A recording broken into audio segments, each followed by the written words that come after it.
We all seek happiness in this world. If I ask from you, would you like to be happy in your life? What will be your answer? You will say, of course, I want to be happy in my life. I want this peaceful state. I need to be in that. That is your answer. That is the answer of all living beings. Buddha says that all living beings likes to be happy and they seek the happiness. If you really think about our life, we are in a never-ending journey of pursuing happiness. Let me tell that again. We are in a never-ending journey of pursuing happiness. That means we are pursuing happiness, we are chasing and we are seeking for happiness, but yet we have not found it. So, what is the reason for this not finding happiness? Why we don't find happiness in our life? We are seeking it, we are finding for it, but we don't find it. What is the reason? Well, the Buddha teaches us that we are finding or we are seeking this happiness from a source that the happiness does not exist. Because we are seeking happiness from external world. We are seeking happiness from these materialistic things. Well, when you seek happiness from materialistic things or external world, you get pleasure, but that is not happiness. Pleasure is something temporary and it gives you this instant gratification. But in happiness, the happiness is long-lasting and it gives you this happiness or the contentment about yourself. So that is why Buddha teaches us that you're finding the happiness from a source where the happiness does not exist. So the more you find it, the more you become frustrated. So, will we ever be able to find happiness in our life? The Buddha answers this question. He says, yes, you can find happiness in your life. How to do that? If you look closely to the first and the second verses of Dhammapada, Buddha says, if one with an impure mind speaks or acts, the suffering will follow him like a cart wheel following the ox. If with an impure mind one speaks or acts, the suffering will follow him. And in the next verse, Buddha says, if with a pure mind one speaks or acts, the happiness will follow him like a shadow following a man. So that means the happiness and the sadness entirely depends on the purity and the impurity of our mind. When our mind is pure, we can find the happiness. So, how can we find or how can we gain this purity in our mind in order to find the happiness? Well, Buddha teaches us there are a lot of things that you can do to make your mind pure. So today, I'm going to share with you a few things that can give you the happiness in your life, that you can find the happiness in your life. First thing, accepting the reality of life will give you the happiness. You know, life is full of ups and downs. Sometimes you have good days, sometimes we have bad days, sometimes we have beautiful memories, sometimes we also have miserable memories. So life is not something that is going equally every day. Sometimes good, sometimes bad. When you realize this reality, you can face these situations successfully. Right? It is not always this bad experience makes us frustrated. It is our reaction towards this bad experience makes us frustrated. Whenever you get a bad experience or a bad day or a bad situation, tough situation, difficult situation, you have two choices. Either you can focus on the pain and feel miserable about that situation, or you can focus on the lesson that bad situation teaches us and learn from it and start growing your life. So, if you accept the reality of life, it is not temporary. Sometimes the people around us are not in our control. We cannot control their reactions. We cannot control their opinions. So when you realize these situations, you can face those situations successfully. That is one thing, accepting reality of the life. Number 2, Buddha said, be generous. Practicing generosity is a major practice in Buddhism. Well, in Buddhism, the generosity is known as dana. In dana, Buddha says that you have to give without any expectations. We have to give and we have to dedicate towards others without expecting anything in return. That is one thing that we have to practice. Most of the time, we like to hold on to things or gather the things towards us. That is what people think. When you gather more, when you collect more things, you will get rich and you will gain happiness. But that does not give you the happiness. It will give you the pleasure, but it is temporary. So what we have to do, Buddha says, be generous, give, help others, dedicate a part of your life on behalf of others. When you do that, when you become more generous, let's say like this, you gave some foods to a poor person, let's say like that. When you see that person is having those foods and overcoming his hunger and making his life much better, you can be happy by seeing that. When you become happy like that, you feel happy about yourself. Right? Nothing can give you that happiness. Like by eating a good food, by dressing a nice dress, you cannot gain that happiness. You don't feel happy about yourself. Right? Let's say after hundred of years later, maybe 10 decades later, when you think about that incident, I gave this food to this poor person. When you remind that, you feel happy. Even then you feel happy. That means happiness is long-lasting.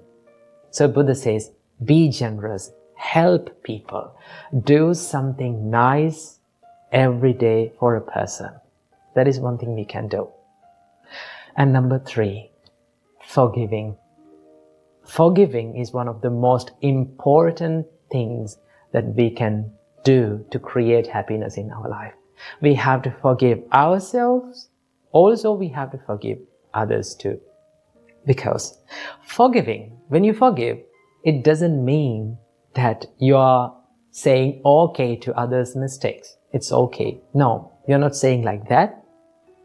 When you forgive, you make your heart free. So when you forgive, it's not for that person, it is for you. And also we have to forgive for ourselves. There are so many mistakes that we all have done in the past. If you hold on to past, and if you make this present moment miserable, that will not give you the happiness. So what do we have to do?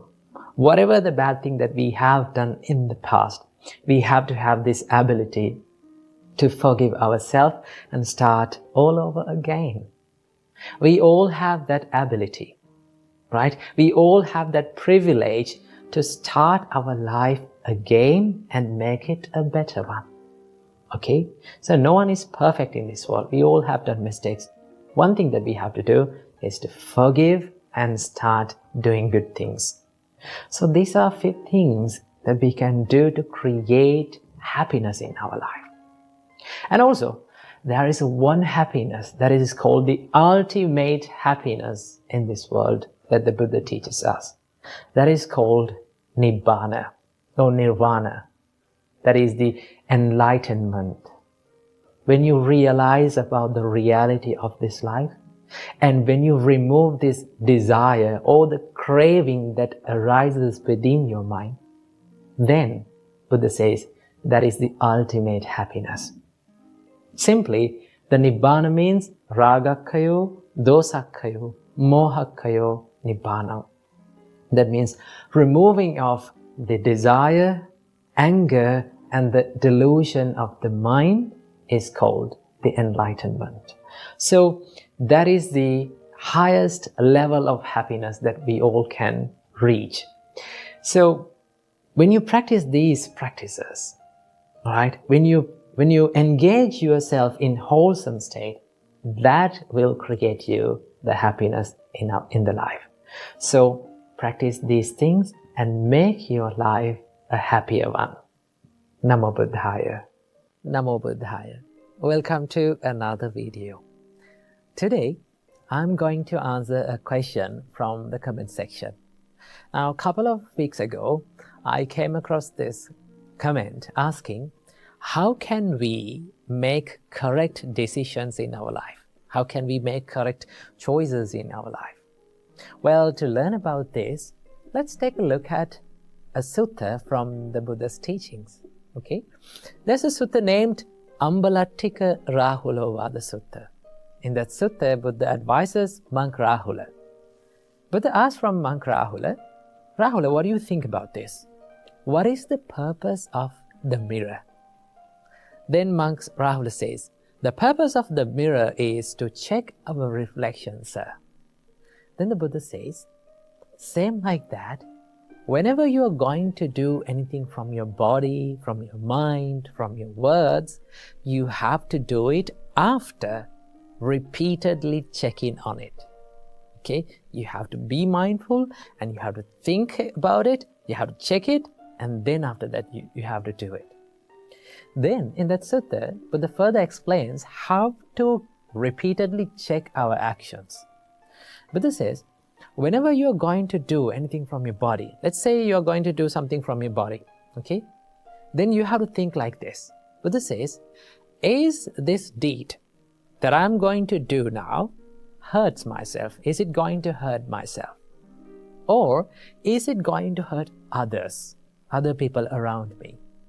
And the Buddha says, you have to think that is it going to hurt both of us, for me and for the others? Okay? And then the Buddha says that you have to think that is it a skillful thing, or a good thing, or a wholesome thing, or an unwholesome thing? Does it give happiness to my life? Does it bring happiness and mental serenity and calmness to my life? Then the Buddha says that if you find that action that you're going to do is unskillful and it hurts for yourself and to the others, and it is unskillful and it brings suffering to your life, then you should, by all means, you should not do it. Okay? So that is a bad choice. That means that you are going to make a bad choice. Okay? Then the Buddha says, if you find the action that you're going to perform in your life, okay? If you're going to perform an action which is good, which brings the happiness to your life, which makes the happiness and which benefits for you and for the others and both of you, if it is skillful, then by all means you have to do it. Now what does Buddha means in this advice? Buddha says, that means you have to, before you are going to do anything from your body, from your mind, from your words, you have to be mindful. You have to think, what am I going to do now? Right? Is it good or bad? Is it wholesome or unwholesome? You have to think about the consequences of your choices. If you are aware of the consequences of your choices, then you will make good choices. Okay? Most of the time, the reason why we are making bad decisions and bad choices is we are not aware of the consequences of that action. And we are not mindful about what we are doing now. So, in your life, before taking any decision, just pause, take a rest, and pause and think, hey, what I'm going to do now, is it beneficial for myself? And is it beneficial for others? Okay? And does it hurt myself? Does it hurt others? Okay? When you think about that, you can make correct decisions. Okay? And you have to be brave enough to choose the harder path, difficult path, because making correct decisions and doing good things is not an easy task. It is always difficult. Although it is difficult, if you practice it, if you constantly do it, no matter what happens, you can bring the happiness to your life. So the best thing to do to make correct decision is to pause first, okay, and think about it, repeatedly check on it, and be mindful and consider whether it is going to be beneficial for my life or to the others, and then make correct decisions. That is how we make good choices and correct decisions in our life. So that is what I have to share in this video. So I wish you all, may all of you be happy and safe forever. Namo Buddhaya. Buddhism is considered as the religion of meditation. But if you ask your Buddhist friend, do you meditate? They'll probably say, no, not that much. I don't meditate that much. So the real question is, do all Buddhists meditate? And should you meditate to become a Buddhist? Well, the first thing that we need to understand is that the word Buddhist means for someone who follows the Buddha's path, right? So to truly become a Buddhist, you need to follow the Buddha's advice and you need to follow the Buddha's path. At least you must try to do that, right? And just because you are born to a Buddhist family doesn't mean that you truly become a Buddhist, okay? So then you may ask, should you meditate to become a Buddhist? Well, it depends on what you mean by meditation. If you portray the meditation as sitting in a quiet place, cross-legged, eyes closed, and concentrating, then it is not the only meditation. Meditation can be practiced while sitting down, while lying down, while walking, and while standing. So these all four postures we can practice the meditation. And also, you don't always need to close your eyes to meditate, okay? So to become a Buddhist, not only meditation that we must practice, there are a lot of things that we need to include to our life. So according to the Buddha's advice, there are three main practices that we practice in Buddhism. If someone is practicing these three practices, then we can call him a Buddhist, right? So what are these three practices? The first practice is called Sila. Sila can be translated into English as virtues, right? So as Buddhists, we follow 5 virtues. Every Buddhist has to follow 5 virtues. So what are these 5 virtues? First one is abstaining from killing beings. Second one is abstaining from stealing. Third virtue is abstaining from sexual misconduct. Fourth one is abstaining from telling lies. And the fifth one is abstaining from taking intoxicants. So these are the 5 virtues that we follow. So this is the cornerstone, and this is the first step of Buddhist path, Buddhist practice. That is to be virtuous. So now you can understand, before meditating, you also need to be virtuous. Now, why we need to practice these virtues? A monk asked from the Buddha, what is the purpose of being virtuous? Or what is the purpose of practicing these virtues? Then the Buddha says, why you need to practice virtues is to stay away from regrets in your life. Okay? If you take a closer look at these 5 virtues, by doing the opposite of these 5 virtues, that means killing animals, stealing, doing sexual misconduct, and telling lies, and taking intoxicants, these actions can lead to regret in life, right? One's regret. And the Buddha showed that regret is one of the biggest obstacles for someone's peace in life. If your heart is complaining about the actions and the things that you did in the past and the things that you are doing right now, if your heart is regretting about it and complaining about it, that is a bigger obstacle to find peace in one's life. So to stay away from that regret and that disturbance to your mind, to your peace, the Buddha says, be virtuous. Live a virtuous life that your heart doesn't complain you about your actions, right? Be disciplined. In a simpler way, to be self-disciplined is to practice the virtues. And then the second practice is called samadhi. Samadhi can be translated into English as tranquility. And now this includes this meditational practice, right? But also it doesn't only mean that it is only meditation. There are so many other things that we practice to tranquilize our mind. One part of it is meditation, right? You have to sit down, go to a quiet place, close your eyes and contemplate and try to focus your mind, and then little by little your mind will become tranquilized and calm and peaceful. And also by practicing the mindfulness, we can tranquilize our mind. And by doing good things like good karma, helping people, right? We can practice this tranquility of our mind. And also, the sila that we mentioned earlier will help you to achieve a tranquilized mind. So the Buddha says you must practice virtues, you must practice sila in a way that it helps the tranquility of your mind. Right? That is the sole purpose of practicing the sila. And then the tranquility. Now this includes the meditational practice. And then there's the third practice that we do. This is called prajna. Prajna can be translated into English as wisdom, right? So the Buddha showed us that how to achieve wisdom in life.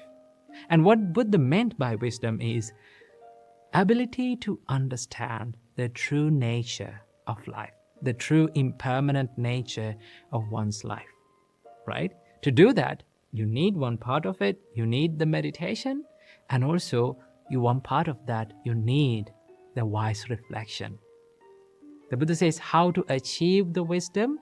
First, you must listen to the Buddha's advice and listen to the Dhamma, the Buddha's teachings well, right?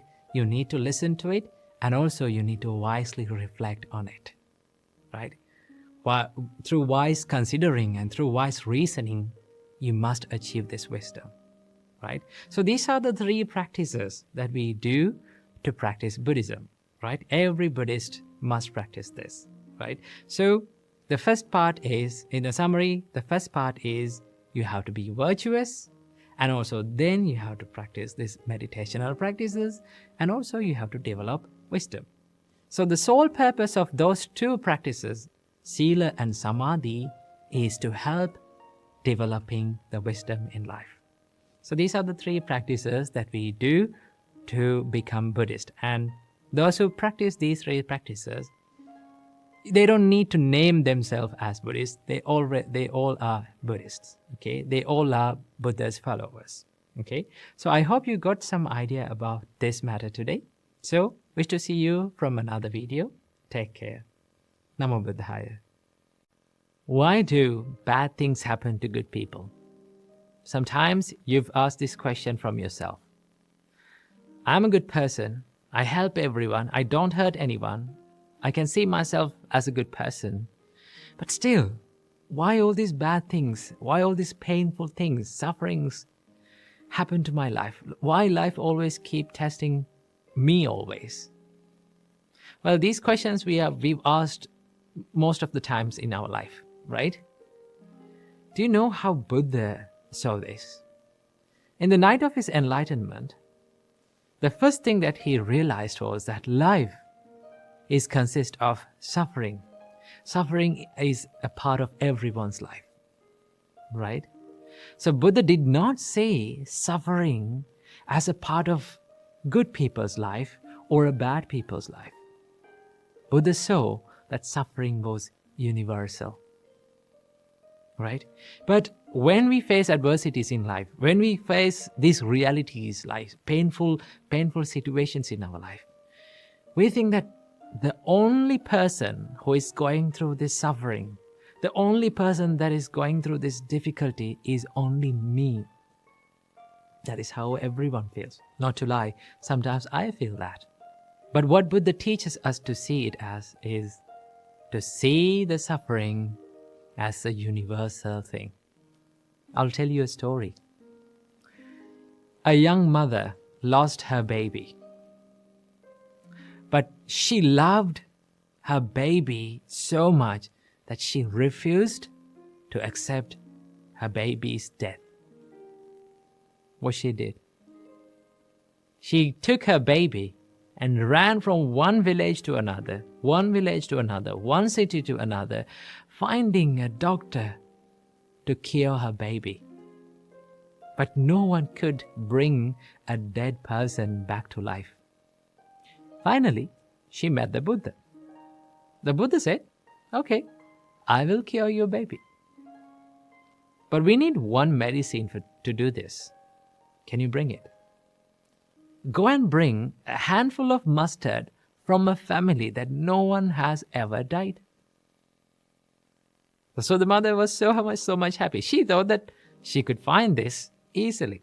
So she ran to the village and went to the first house that she found and asked, "Do you have a handful of mustard that I can get?" Then when the householder was about to give the handful of mustard, she said, "Has anyone died in your family?" Then they said, "Oh, my uncle died last year." Then she said, "I don't want your mustard." She went to the next house and she got the same answer. Someone had died. She went to the other one. She went from one house to another and she went through the whole village. The only word that she heard was, "Someone died." Death. Then she understood, okay, death is not only for me. Death was something that I always heard in this journey. Maybe my child is dead. So she made her heart strong enough to accept her baby's death. She went back to the monastery to meet the Buddha and thanked the Buddha for curing not the baby, but her heart. What Buddha teaches us to see about life is that to see the suffering as universal. So next time when you go through a difficulty in your life, and the next time when you go through a hardship, painful feeling in life, understand that you are not all alone. There are so many people who is going through in life that's in the same situation, the suffering. Okay? Most of the time, we try to remove the suffering from life.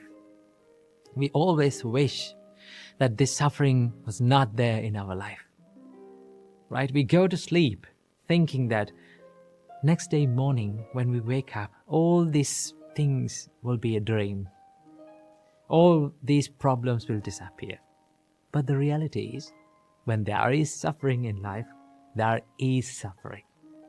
So that the first thing that we need to do is that accept that there is suffering in life.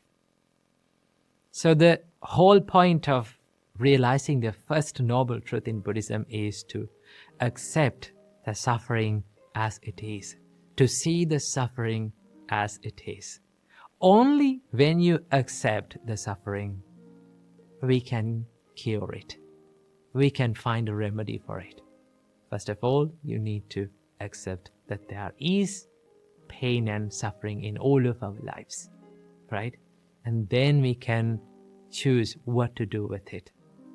Most of the time, we spend a lot of time worrying about changing what we can't change, right? But it all depends on how you choose to react to these experiences in life. Most of the time, these painful feelings, sufferings that comes to our life are blessings in disguise, right?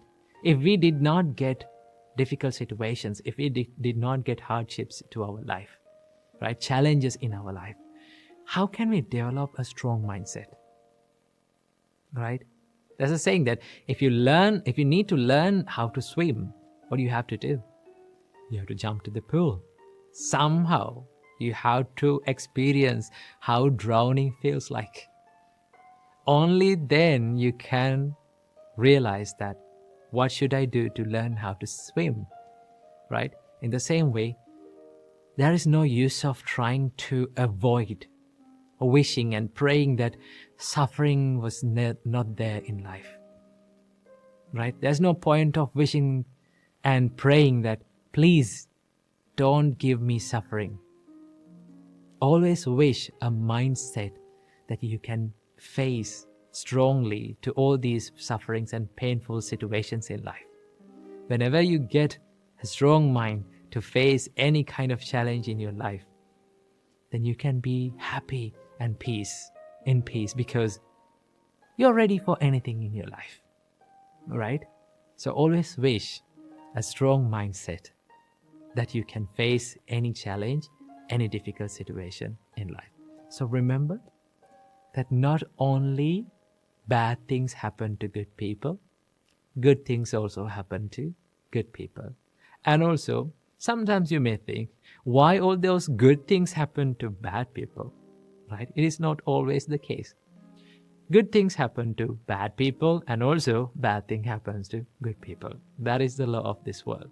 So we all need to develop the mindset to see the suffering as a common truth to everyone, not a personal thing. So I wish you all, may all of you be able to develop a strong mindset to face any challenge in all of your life. Namo Buddhaya. Namo Buddhaya. So many people in this society may think that in order to live a happy life, always we should gather the things to ourselves. We should surround ourselves with comfortable things. And they may think that we should not give anything to anyone. Giving is a waste. That is how people think. And also people ask why we should give the things to others. Because others can also earn what they want. So why we should give? Well, today from this Inner Guide Q&A program, we are going to find why we should give and also what are the benefits of giving. Let's talk about why we should give, right? So giving is an act of kindness, right? Being generous is an act of kindness, right? If you have a kind heart, if you have a compassionate heart, you will tend to give more to people, right? Do you know the meaning of the compassion? Compassion means the feeling of sympathy or feeling of sad when someone is going through a hardship, right? If you have that compassionate heart, you will try to give more to this world, because world needs the human's help. Humans need humans' help. So that is why Supreme Buddha taught us that you should give. Because if you give, when you are giving something to someone, now suppose you are giving food to a person who is very hungry, suffering with hunger, right? If you give that food to that person, he will feel comfortable, right? He will overcome his hunger and he will be happy maybe for one day.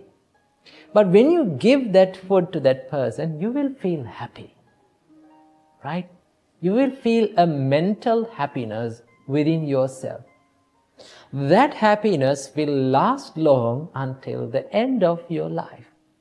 Whenever you remember that act of kindness that has done by yourself, you will feel very happy about yourself. You can be proud about yourself. That happiness cannot be bought for money. Remember. And also, giving is an act that the people with stronger mindsets Stronger personalities always do. The people who are with low qualities, bad qualities, will not give. Right? They are not generous. They are a bit stingy in their life. Right? They always think, if I need to be happy, I need to gather the things. I need to surround myself with pleasurable things. I should not give. Giving is a waste. That is how they think. That is why we need to practice the generosity. If you need a happiness that lasts long forever, start giving. See the joy of giving. It is very joyful and it is very enjoyable. So it is how amazing that when you see a person who is overcoming his hunger, having the food that is given by you, and when he is smiling, you feel that mental happiness, right? That is one of the greatest happy moments that we'll have in your life. So that is why you need to give always. Be a generous person. Okay, then let's talk about that what are the benefits of giving.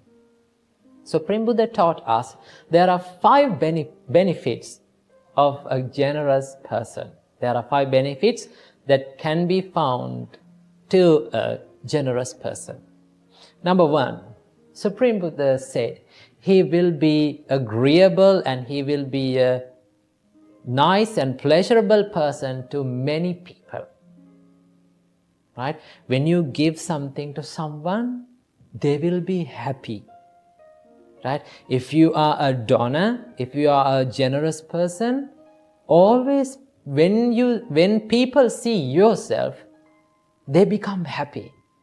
They may think, oh, this person is very generous. He's a nice person. He's a kind person. So he will be agreeable to many people. That is the first benefit. Number 2, Supreme Buddha said, good people will surround him. He will get into the association of good people. Now, if you have that quality, the generosity within you, it is the nature of this world that same things, the people will with same qualities get together. Right? If you have the generosity, the people who are with the same mindset will surround you.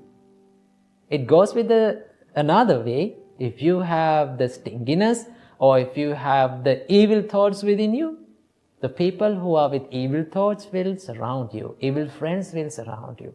So if you are generous, always, noble people, good people, the people with good generosity will surround you. You will get into association with good people.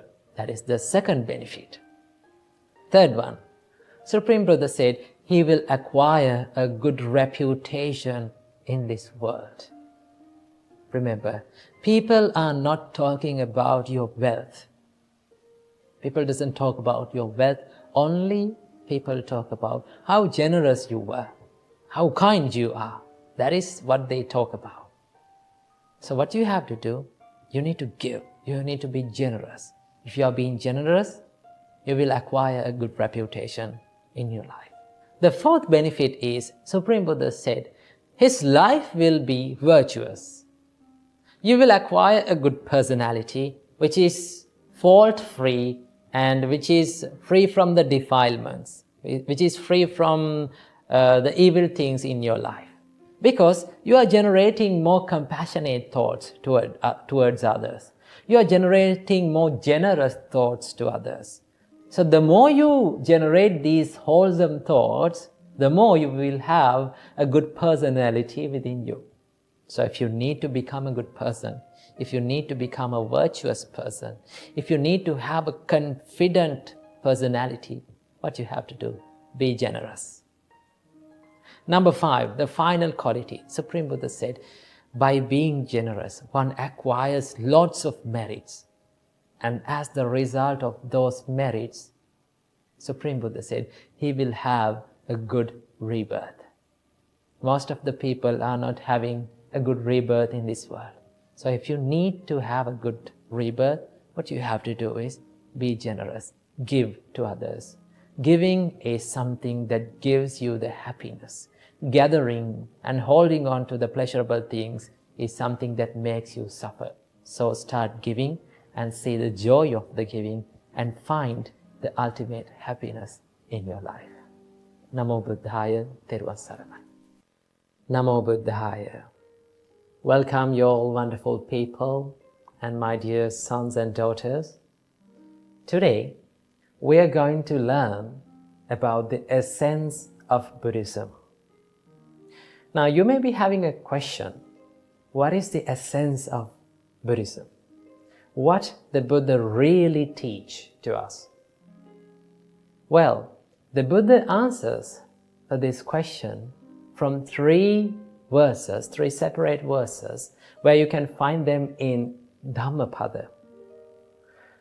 In case if you are wondering what is Dhammapada, Dhammapada is a set of verses which was originally preached by the Buddha in certain occasions due to certain incidents that happened in the Buddha's time.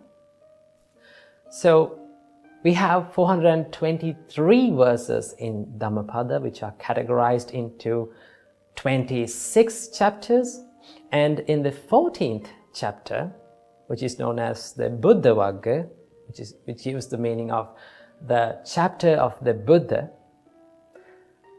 preaches and Buddha teaches us about the essence of the advice of the Buddhas, or essence of the Buddhism. Now, first of all, in this video, I'm going to share with you the first verse, and also I'm going to make another 2 videos for the other 2 verses. So from this video, we're going to learn the first verse and the meaning of that verse. So before everything, I'm going to chant it for you. So listen closely, and after that we are going to learn the meaning of it. The verse goes like this. Sabbha papassa akaranang kusalassa upasampada sacitta pariyodapanang etang buddhana sasanang. Okay, let's learn the meaning of that verse. Sabbha papassa akaranang kusalassa upasampada. Let's take these 2 lines and learn the meaning. Sabbha papassa akaranang. Buddha teaches us, avoid all evil deeds. Avoid all evil things from your life and cultivate the good or the wholesome things in your life.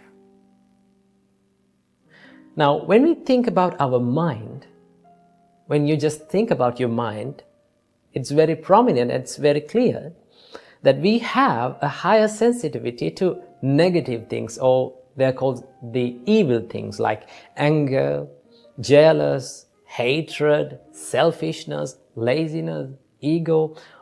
All those evil things are very easy to cultivate through this mind, in this mind. Is that true? Yes, that is true, right? It's very easy to get angry. It is very easy to feel jealous. It is very easy to hate someone. So Buddha says, to avoid all evil things, what you have to do, cultivate more wholesome things in your mind.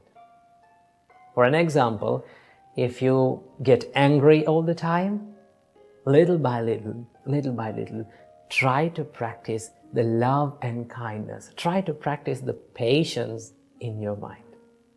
That is what Buddha says. So what you have to do to avoid evil things, you have to cultivate more good things. That is the only way that we can avoid the evil things from our mind.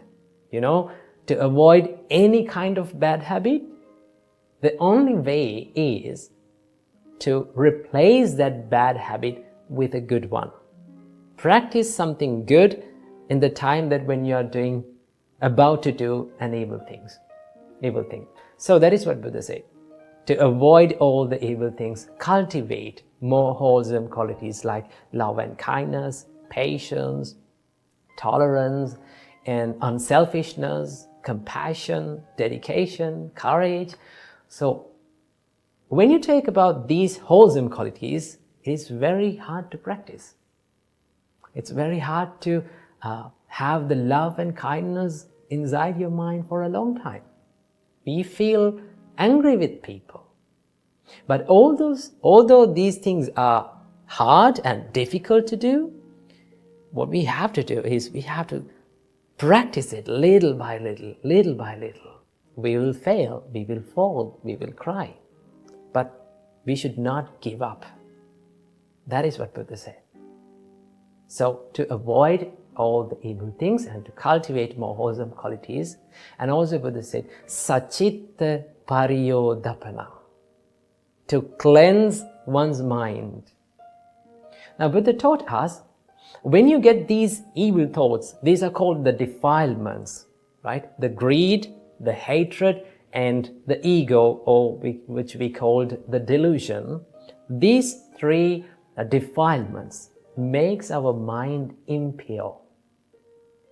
Buddha said that the normal nature, by nature, our mind is very pure and it's very bright. But when we have this incoming defilements like greed, anger, and delusion, selfishness, what happens to our mind is it becomes impure. So to make your mind pure and cleanse it, cultivate the wholesome qualities in your life. Buddha said, Etang buddhana sasanang. This is the advice of the Buddhas to this world. So see how peaceful advice that the Buddha gave to this world. So everyone can practice this, right? There is no religious difference, there is no any bounds or any rules to practice this. Anyone can. We all can practice this, right? So when we practice, what happens to our life? We get happiness, right? We get that self-happiness about our life. So many people out there, they don't have that ability to be happy about themselves because they are doing these evil things. These evil things bring the sadness and the suffering and the regret to our life. So easily, the Buddha said, instead of doing evil things, try to practice something wholesome, something good. So what we all have to do, regardless of any kind of religion, we have to cultivate more good deeds and good emotions and good intentions, good thoughts inside our mind. As a result, surely we will get the happiness to our life. So do good and be good. Namo Buddhaya.